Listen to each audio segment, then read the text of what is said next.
اعوذ باللہ السمیع العلیم من الشیطان الرجیم من حمزه ونفخه ونفثه بسم اللہ الرحمن الرحیم قل یا اہل الکتاب تعالوا الى کلمۃ سواء بیننا وبینکم الا نعبد الا اللہ ولا نشرک به شیئا ولا يتخذ بعضنا بعضا اربابا من دون اللہ فإن تولوا فقولوا اشهدوا بأننا مسلمون سبحانك لا علم لنا الا ما علمتنا انك انت العلیم الحکیم رب اشرح لي صدري ويسر لي امري واحلل عقدة من لساني يفقهوا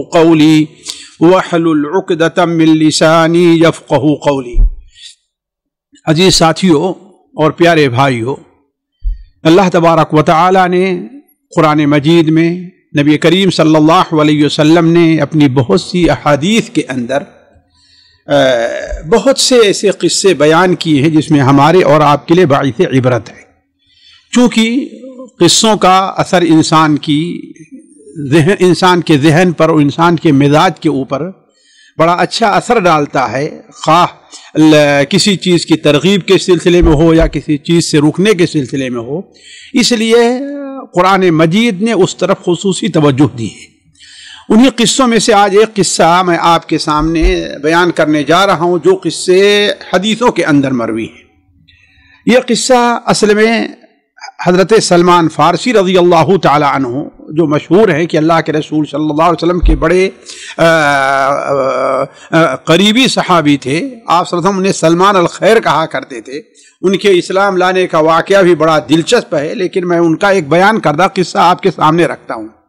حضرت سلمان فارسی بیان کرتے ہیں، اور یہ قصہ امام احمد حنبل رحمہ اللہ نے کتاب الزہد کے اندر ہے، اسی طریقے سے امام ابن ابی شیبہ نے اپنی مصنف کے اندر، امام بہقی رحمہ اللہ نے شعب الایمان کے اندر، بہت سی حدیث کی کتابوں میں ہے، جو ہمارے لیے فعلاً اور خاص طور پر جن ماحول سے ہم اور آپ گزر رہے ہیں ان میں، اس ماحول میں یہ قصہ ہمارے اور آپ کے لیے بہت ہی باعث عبرت ہے۔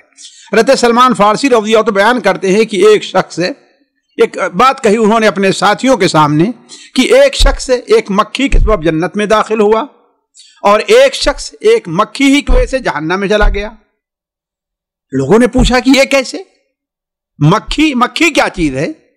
تو سلمان فارسی نے کہا یہی مکھی جو تمہارے کپڑوں پر آ کر بیٹھتی ہے، یعنی میں کسی اور مکھی کی بات نہیں کر رہا ہوں، یہی مکھی جو تمہارے کپڑوں پر، تمہارے بستر پر، تمہارے جسموں کے اوپر آ کر بیٹھتی ہے، اور اس کی سب سے محبوب جگہ بیٹھنے کی انسان کی ناک ہے، جہاں انسان کو زیادہ تکلیف ہوتی ہے، لیکن وہاں ضرور پوری دنیا پہ اس کو جگہ نہیں ملے گی، لیکن انسان کی ناک پر بیٹھنے کے لیے اس کو جگہ ضرور مل جائے گی، انسان کو تنگ کرنے کے لیے۔ تو کہا کہ اسی مکھی کی بات ہے جو تمہارے کپڑے پر آ کر کے بیٹھتی ہے۔ تو کہا کہ یہ کیسے ہوا؟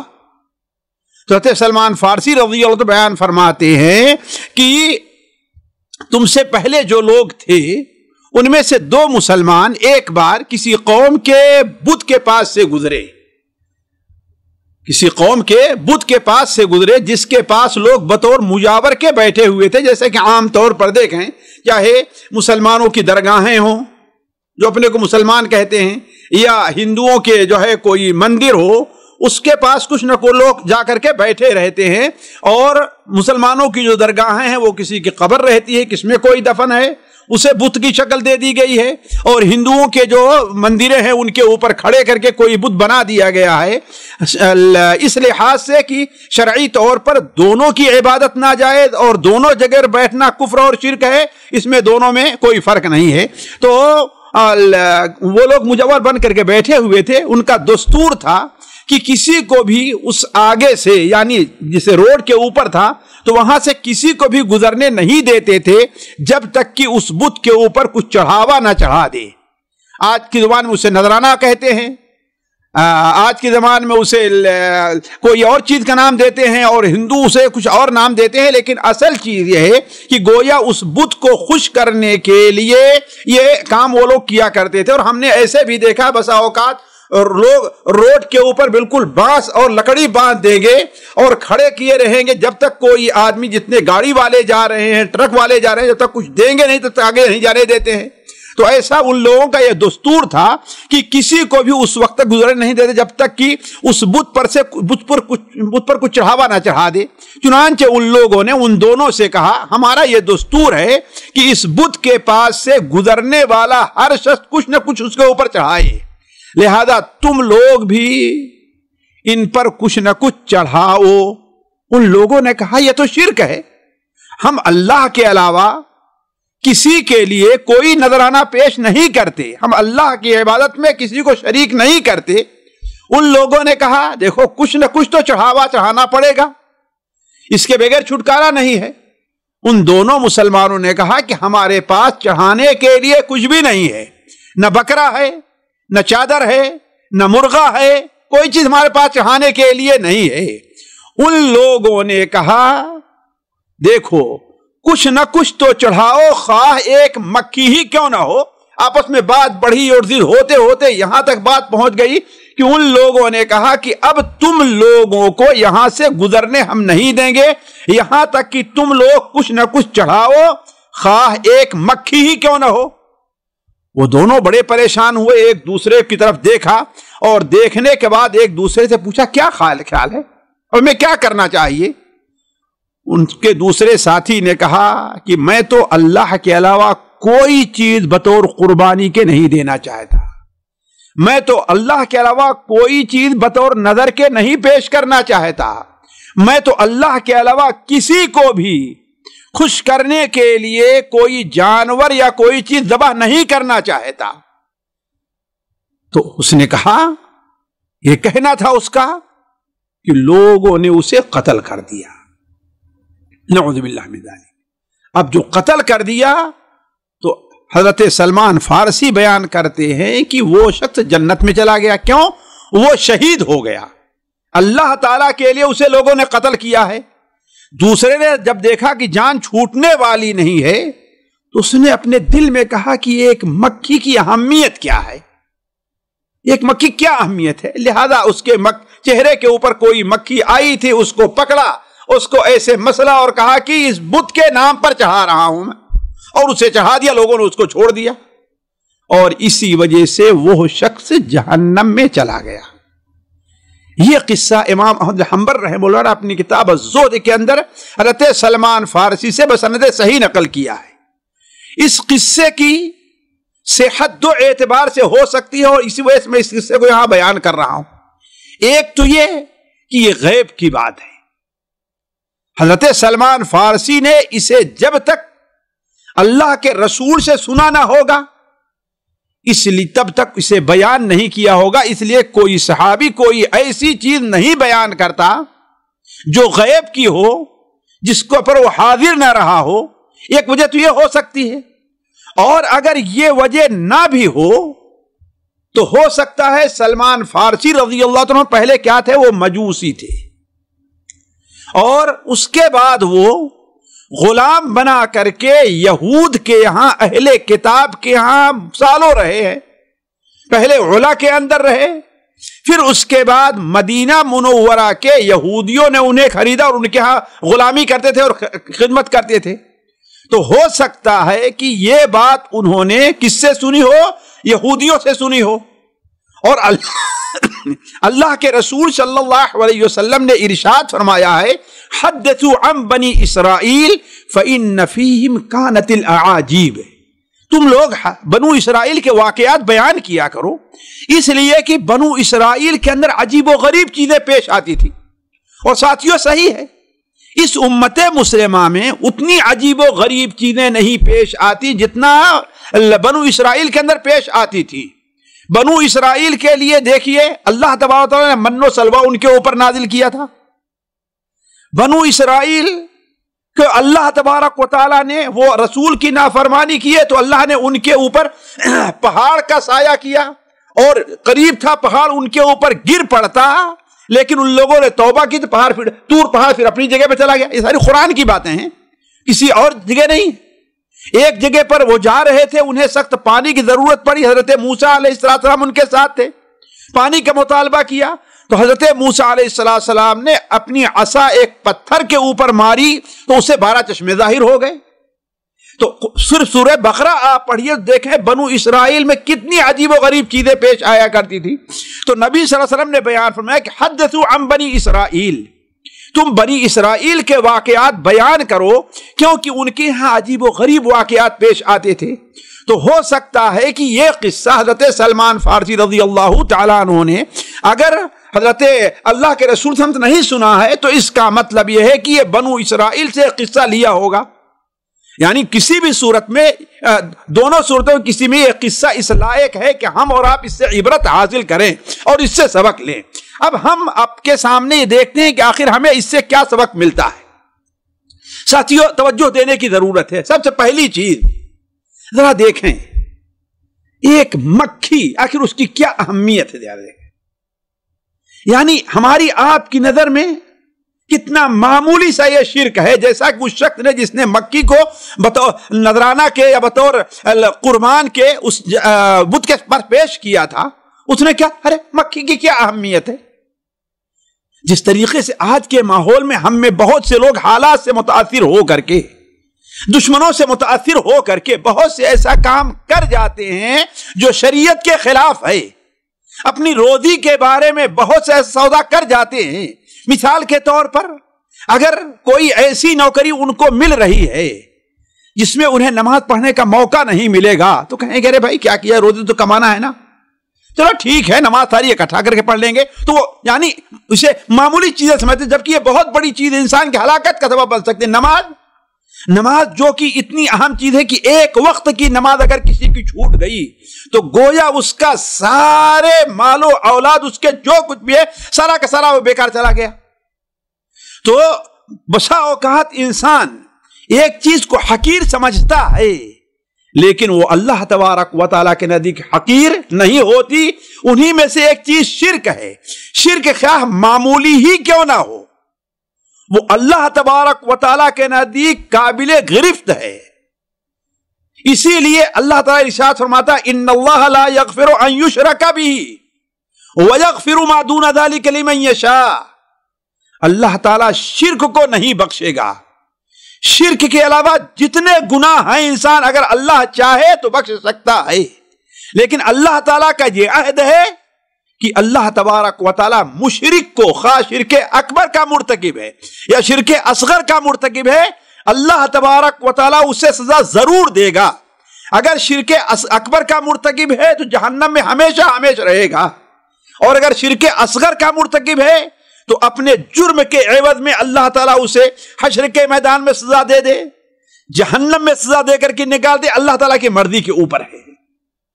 تو اس سے معلوم یہ ہوا کہ شرک خواہ چھوٹا ہی کیوں نہیں ہے، ذرا سوچیں ایک مکھی کی کیا حیثیت رہے جو کھائی بھی نہیں جا سکتی ہے، جسے کھایا بھی نہیں جا سکتا ہے، تو ان لوگوں کا کیا حال ہوگا ساتھیوں جو مزارات کے اوپر یا غیر مسلم جو ہیں وہ بتوں کے اوپر لے جا کر کے بھینسیں ہیں، بیل ہیں، بکرے ہیں، مرغے ہیں دبا کرتے ہیں۔ وہ لوگ اللہ تعالیٰ کے نزدیک کتنے بڑے مجرم شمار ہوں گے، ذرا سوچنے کی بات ہے۔ دوسری چیز، بسا اوقات ابھی ہم نے اس طرح اشارہ کیا، بسا اوقات انسان لاپرواہی کی وجہ سے یا اپنی کسی دنیاوی مصلحت کے پیش نظر شرک میں پڑ جاتا ہے اور اسے احساس نہیں رہتا کہ وہ ایسے عمل کا مرتکب ہو رہا ہے جو اس کے لیے جہنم میں جانے کا سبب ہے۔ یہی وجہ ہے کہ اللہ تعالیٰ کے نیک بندے شرک سے ڈرتے تھے اور اللہ کی پناہ چاہتے تھے۔ ہم اور آپ کیا ہیں؟ کسی ولی کی کیا بات ہے، کسی عالم کی کیا بات ہے، کسی بزرگ اور پیر کی کیا بات ہے؟ حضرت ابراہیم علیہ السلام سے متعلق اللہ تعالیٰ ارشاد فرماتا ہے کہ وہ بھی اپنے اوپر اور اپنی اولاد پر شرک کا خوف رکھتے تھے اور دعا کرتے تھے اللہ تعالیٰ سے۔ ایسے قرآن مجید میں اللہ تعالیٰ ارشاد فرماتا ہے سورہ ابراہیم کے اندر وَإِذْ قَالَ إِبْرَاهِيمُ رَبِّ اجْعَلْ هَٰذَا الْبَلَدَ آمِنًا، جب حضرت ابراہیم علیہ السلام نے کہا، ان کے اس واقعے کو یاد کرو، ان کی اس دعا کو بھی یاد کرو، کیا کہا؟ رب اجعل هذا البلد آمنا، اے اللہ تعالیٰ اس گھر کو تو امن والا گھر بنا، وجنبنی وبنی ان نعبد الاصنام، اے اللہ تعالیٰ تو مجھے اور میری اولاد کو بتوں کی پوجا سے بچانا۔ صنم بتوں کی پوجا سے اللہ تعالیٰ ہماری آپ کی حفاظت، ہمارے یعنی سوچیں، اسی طریقے سے نبی کریم صلی اللہ علیہ وسلم نے ایک بڑے مشہور صحابی ماکل بن یسار ہے، وہ کہتے ہیں میں اور حضرت ابوبکر صدیق رضی اللہ عنہ نبی کی آپ صلی اللہ علیہ وسلم کی خدمت میں حاضر ہوئے تو آپ نے کس کو؟ کسی ولی کو نہیں، ہمیں اور آپ کو نہیں، صدیق اکبر، انبیاء کے بعد جن کا سب سے اونچا مقام ہے، اللہ کے رسول صلی اللہ علیہ وسلم ان کو مخاطب کر کے فرمایا یا ابا بکر للشرک فیکم اخفی من دبیب النمل، اے ابو بکر تمہارے درمیان شرک ایسے سرایت کر کے جائے گا، ایسے چھپ کر کے جیسے چیونٹی آہستہ چلتی ہے، آپ کے بغل سے، آپ کے پیچھے سے چیونٹی آپ کے اوپر آئے، جسم پر چڑھ جائے، آپ کو احساس نہیں ہوگا، بلکہ بسا اوقات اگر اندھیرا ہے یا کالی کوئی چیز ہے سامنے سے چل کر کے آپ کو اندازہ نہیں لگے گا، ایسے ہی شرک تمہارے اندر سرایت کر کے جائے گا۔ ذرا سوچیں آپ، یہ سننا تھا، حضرت ابوبکر صدیق پریشان ہو گئے۔ ہم اور آپ کتنا شرک کے متعلق سنتے ہیں، پڑھتے ہیں، کبھی توجہ دی ہم نے اور آپ نے کہ کہیں ہم شرک کے مرتکب تو نہیں ہو رہے ہیں، ہم سے شرک تو نہیں ہو رہا؟ ابوبکر صدیق کے خوف کھا رہے ہیں۔ حضرت ابوبکر صدیق سے آپ نے فرمایا اے ابو بکر، حضرت ابوبکر نے فرمایا اے اللہ کے رسول، کیا شرک یہی نہیں ہے کہ اللہ کے ساتھ کوئی دوسرا معبود بنایا جائے؟ آپ نے فرمایا اے ابو بکر یاد رکھو، شرک تمہارے درمیان ایسے سرایت کر کے جائے گا تمہارے بیچ جیسے کال چکنے پتھر کے اوپر چیونٹی چل کر کے جایا کرتی ہے۔ تو بکر نے کہا اے اللہ کے رسول صلی اللہ علیہ وسلم آخر اس سے بچا کیسے جا سکتا ہے؟ آپ نے فرمایا تم یہ دعا پڑھ لیا کرو تو اللہ تعالیٰ تمہارے تمام شرک کو معاف کر دے گا، چھوٹے شرک کو بھی اور بڑے شرک کو بھی۔ وہ کیا ہے؟ اللہم انی اعوذ بک ان اشرک بک وانا اعلم واستغفرک لما لا اعلم۔ اے اللہ تبارک و تعالی، میں معافی چاہتا ہوں اس بات سے کہ جانتے ہوئے تیرے ساتھ کسی کو شریک ٹھہراؤں، اور اگر انجانے میں کوئی شرک ہو جا رہا ہے تو اللہ تعالیٰ اس سلسلے میں مجھے تو پناہ دینا اور معاف کرنا۔ ساتھیوں، اس کا مطلب یہ ہے کہ شرک ایسی چیز ہے جس سے ڈرنا ہے۔ تیسری چیز، آخر شرک ہے کیا چیز ساتھیوں؟ شرک ہے ہر وہ کام جو اللہ کی عبادت ہے، شرک بالعباد کی بات کر رہا ہوں، ہر وہ کام جو اللہ کی عبادت ہے اس میں سے کسی کو حصہ دینا، چاہے تھوڑا حصہ یا بڑا حصہ دینا، یہی شرک ہے۔ مثال کے طور پر سجدہ کرنا اللہ کی عبادت ہے، رکوع کرنا اللہ کی عبادت ہے، دعا کرنا اللہ کی عبادت ہے، احترام سے بالکل قبلہ رخ اور تعظیم سے کھڑے ہو جانا اللہ کی عبادت ہے۔ اب اگر کوئی کسی قبر کے سامنے اس طریقے سے احترام سے کھڑا ہو جائے، کسی قبر کو سجدہ کر لے، کسی پیر کو سامنے رکوع کر لے، کسی انسان کو بطور دعا کے پکارے، اے فلان میری مدد کرو، وہ موجود نہیں ہے سامنے، تو یہی چیز شرک ہے۔ اس میں سے چھوٹا کوئی کام، اس لیے کہ اس نے اونٹ نہیں چڑھایا تھا، بکرا نہیں چڑھایا تھا، صرف ایک مکھی چڑھائی تھی جو کھائی بھی نہیں جا سکتی، اس کے باوجود اللہ تبارک و تعالیٰ نے اسے کیا ہے؟ جہنم میں ڈالا۔ چوتھا فائدہ ساتھیوں، غیر اللہ کے نام پر جانور ذبح کرنا شرک ہے، یہ بھی عبادت ہے۔ اللہ تعالیٰ قرآن مجید میں فرماتا ہے ان صلاتی و نسکی و محیای و مماتی للہ رب العالمین۔ اے اللہ تبارک و تعالیٰ، میری نماز اور میری قربانی، قربانی کیا چیز ہے؟ قربانی قرب سے بنا ہے، یعنی اللہ کا تقرب حاصل کرنے کے لیے جانور ذبح کرنا، بلکہ صدقہ بھی ایک قربانی میں آئے گا، اس لیے کہ صدقہ انسان کیوں کرتا؟ اللہ کا تقرب حاصل کرنے کے لیے۔ تو گویا میری جسمانی عبادت، اور اس میں جیسے نماز سب سے اہم ہے، ایسے مالی عبادت اس میں صرف قربانی، چڑھاوا چڑھانا، یہ ساری چیز اس کے اندر داخل ہے۔ اے اللہ تعالیٰ، میری نماز اور میری قربانی، میرا مرنا اور میرا جینا کس کے لیے ہے؟ اللہ رب العالمین کے لیے، یعنی کسی اور کے لیے نہیں ہے۔ ساتھیوں، یہاں پر ایک بات واضح کر دوں، جانور ذبح کرنے کی دو صورت ہوتی ہے۔ ایک صورت یہ ہے کہ انسان بطور عبادت کے نہیں، بطور عادت کے جانور ذبح کر رہا ہے، جیسے کسی کے ہاں مہمان آ گئے تو وہ جانور بکرا ہے، مرغا ہے، اس کو ذبح کر کے اسے کھلا رہا ہے۔ کسی شخص کو گوشت کی ضرورت پڑی، گوشت کھانے کا جی کہتا ہے، اب بازار سے کہاں لائے، لاؤ اپنے پاس ایک بکرا ہے، وہی ذبح کر کے اپنے فریزر میں رکھ لیتے ہیں، اس کو کھاتے رہیں گے۔ کسی کے پاس ایک مرغا ہے، گوشت کھانے کا جی کہا، چلو جو ہے اس کو ذبح کر لے رہے ہیں۔ کسی کو شکار کرنے کا جی کہا، گیا شکار کے اوپر مارا یا اس کو پکڑا اور اس کو ذبح کر دیا۔ یہ عادت کے طور پر ہے، یہ عبادت میں نہیں ہے۔ یہ اپنے کھانے کے لیے انسان مہمان کے لیے کر رہا ہے، لیکن اس کے لیے یہ شرط ہے کہ انسان بسم اللہ کہہ کر کے ذبح کرے، اور اگر بسم اللہ کے ساتھ اللہ اکبر کہے تو اچھی چیز ہے، بسم اللہ، لیکن اگر اللہ اکبر کہے تو وَلَا تَأْكُلُوا مِمَّا لَمْ يُذْكَرِ اسْمُ اللَّهِ، جس جانور پر اللہ کا نام یعنی اللہ کے نام سے نہیں ذبح کیا اس کو تم لوگ نہ کھاؤ۔ نبی کریم صلی اللہ علیہ وسلم کی حدیث جو صحیح بخاری اور صحیح مسلم میں ہے، آپ نے بیان فرمایا ما انہر الدم وذکر اسم اللہ علیہ فکل، جو جانور اس کا خون بہے اور اللہ تعالیٰ کا نام لے کر کے اس کا خون بہایا جائے تو کیا ہے، اس جانور کو اس کو تم کھاؤ۔ تو اس کو میں یہ چیز عبادت نہیں، کیا ہے، بطور عادت کی ہے، یہ چیز بطور عادت کی ہے۔ دوسرا یہ ہے کہ انسان بطور عبادت کے ذبح کرے، یعنی اس ذبح کرنے کا مقصد اللہ تبارک و تعالی کا قرب اور نزدیکی حاصل کرنا ہے کہ اللہ تعالیٰ ہم سے راضی ہو جائے۔ جیسے انسان قربانی کرتا ہے،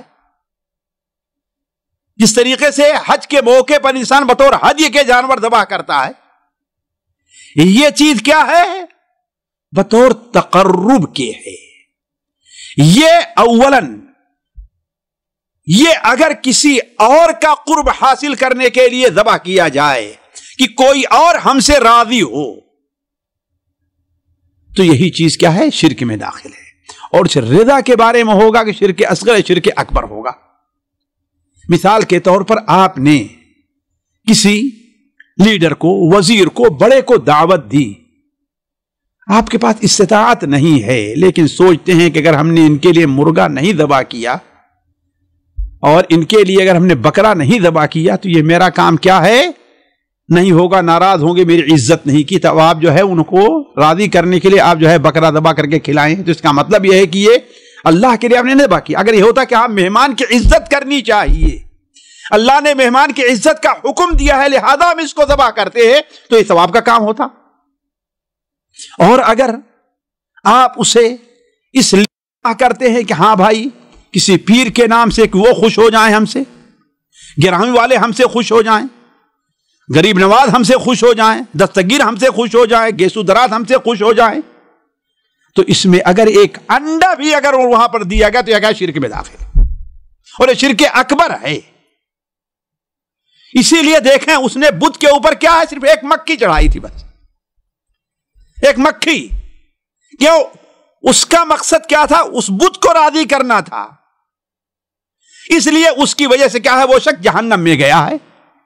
اسی لیے تو اللہ تبارک و تعالی نے اس سلسلے میں بڑی سخت وعید بیان فرمائی، بلکہ علماء کہتے ہیں اگر وہ جانور کسی مزار کے اوپر، کسی خانقاہ کے اوپر اس لیے ذبح کیا جائے تاکہ وہ جو مزار والے نیچے دبا رہے وہ راضی ہو جائیں، اگر بسم اللہ اللہ اکبر کہہ کر کے بھی ذبح کیا پھر بھی یہ شرک میں داخل ہوگا۔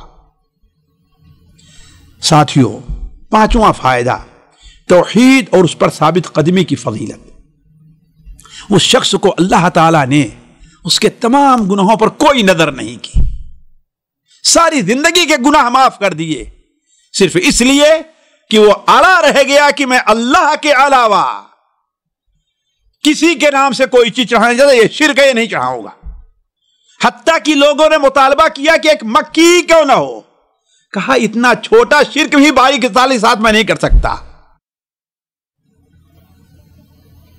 توحید تو یہ ہے کہ خدا حشر میں کہہ دے یہ بندہ دو عالم سے خفا میرے لیے ہے، ساری دنیا سے کیوں دشمنی اس نے بول لی، کیوں؟ میں اللہ کے لیے۔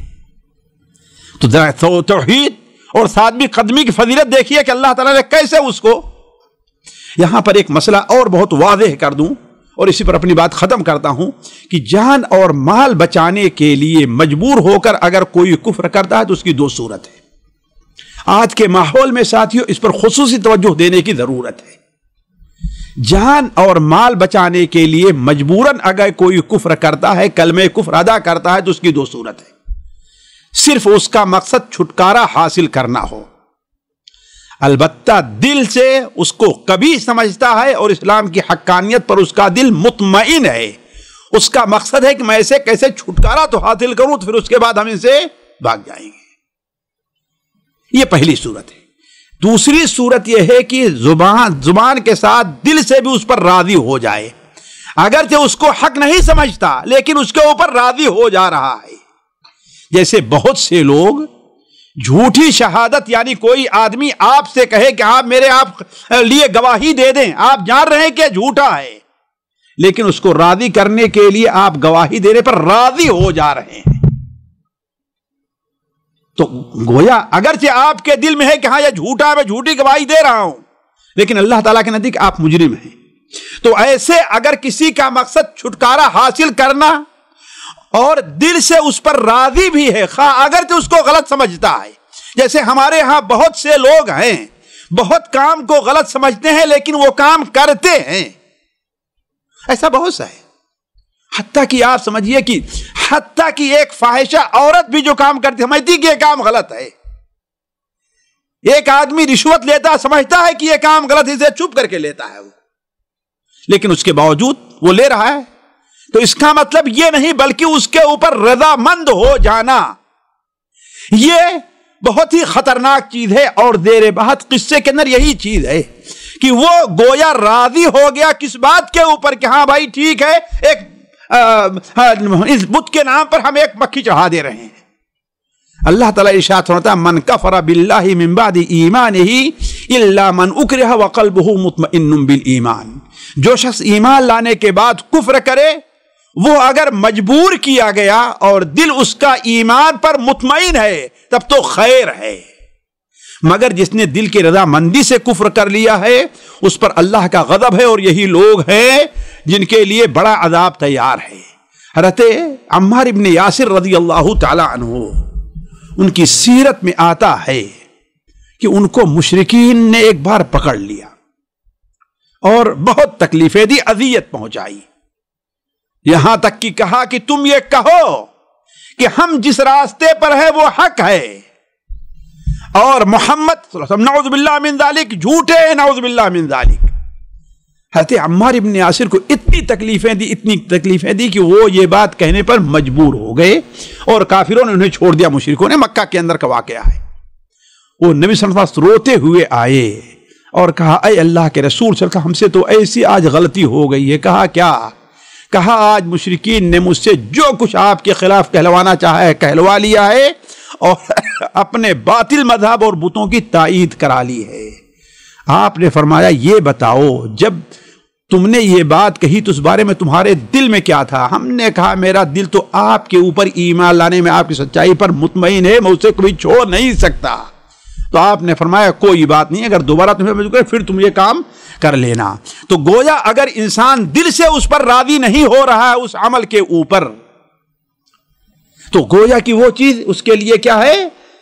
کفر کا سبب نہیں بنے گی، لیکن دل سے راضی ہو جائے، جن حالات پر ہے اسی پر مطمئن ہو جائے، یعنی کہ کوئی شخص ہے کسی گاؤں میں ہے، اس گاؤں کے لوگ اسے غیر مسلم کسی ملک میں ہے، جسے آج کل فرانسہ وغیرہ دوسری جگہ پر ہو رہا ہے، وہاں کے لوگ اسے نماز نہیں پڑھنے دیں، توحید پر عمل نہ کرنے دیں، کہیں کیا کریں ہمیں نہیں کرنے دیتے، اور اسی کے اوپر مطمئن ہو جائے، چھپ کر کے بھی نماز نہ پڑھے، وہاں سے نکلنے کی کوشش بھی نہ کرے، تو گویا یہ شخص جو ہے کفر کا مرتکب ہو رہا ہے۔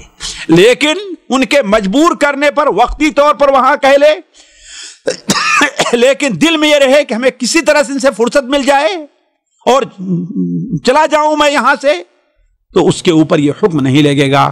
ساتھیو، تو ایک چھوٹا سا واقعہ تھا جس سے توحید کی اور شرک کی اہمیت واضح ہوتی تھی، جس کا ذکر ہم نے آپ کے سامنے کیا۔ اللہ تعالیٰ سے دعا ہے کہ اللہ تعالیٰ ہمارے اور آپ کی ایمان کی حفاظت فرمائے، اللہ تعالیٰ ہر قسم کے شرک سے ہماری حفاظت فرمائے، اللہ تعالیٰ شرک کی برائیوں سے، شرک کی قباحت سے ہماری حفاظت فرمائے، اور اللہ تعالیٰ توحید کی دولت سے ہم کو نوازے۔ والسلام علیکم ورحمۃ اللہ وبرکاتہ۔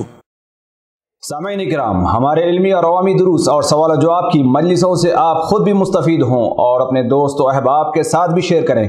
عین ممکن ہے کہ آپ کے شیئر سے کسی کی اصلاح اور آپ کے لیے صدقہ جاریہ بن جائے۔